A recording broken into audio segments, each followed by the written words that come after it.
મહાકુંભમાં પહોંચેલા મહેશગીરી બાપુનો હુંકાર, મહેશગીરી બાપુના હરિગીરી બાપુ પર પ્રહાર।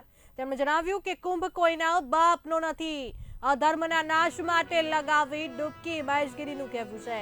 મહાકુંભમાં સ્નાન કરી મહેશગીરી પરત ફર્યા છે।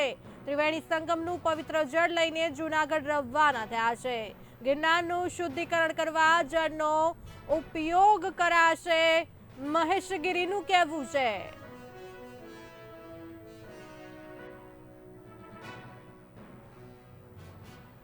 જી કાલે આ શરીરનો જન્મદિવસ હતો અને જે ફાલતુ વાતો હરિગીરીને એમના ટોળકીઓ દ્વારા કરવામાં આવી હતી કે કુંભ મેળામાં બહિષ્કાર કરવામાં આવ્યો છે મહેશગીરીનો ને આવી બધી વાતો, જેમ કે એના બાપનો કુંભ મેળો હોય।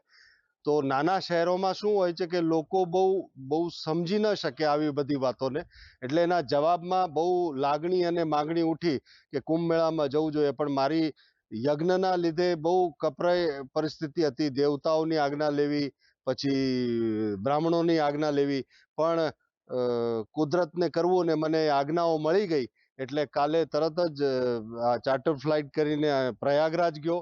ત્યાં પ્રોપર સંગમમાં સ્નાન કર્યું, એના બધા રેકોર્ડ સાથે લીધા, બધાને મોકલ્યા કે ભાઈ જો સ્નાન કર્યું ને ત્યાં સંકલ્પ કર્યો અધર્મ અને અધર્મીનો વિનાશ કરીને જ રહીશ। સાથે જળ લાવ્યો છું, ગિરનારના પહેલા પગથિયા ઉપર એનો છિડકાવ કરીશ, ગિરનારના ચરણ પાદુકા દત્તાત્રેય ભગવાન અંબાજી મંદિરમાં એ જળ મોકલીશ। ત્યાં અધર્મી અને અધર્મનો વિનાશ કરવાનો સંકલ્પ જે કર્યો છે એના માટે પ્રાર્થના કરીશ।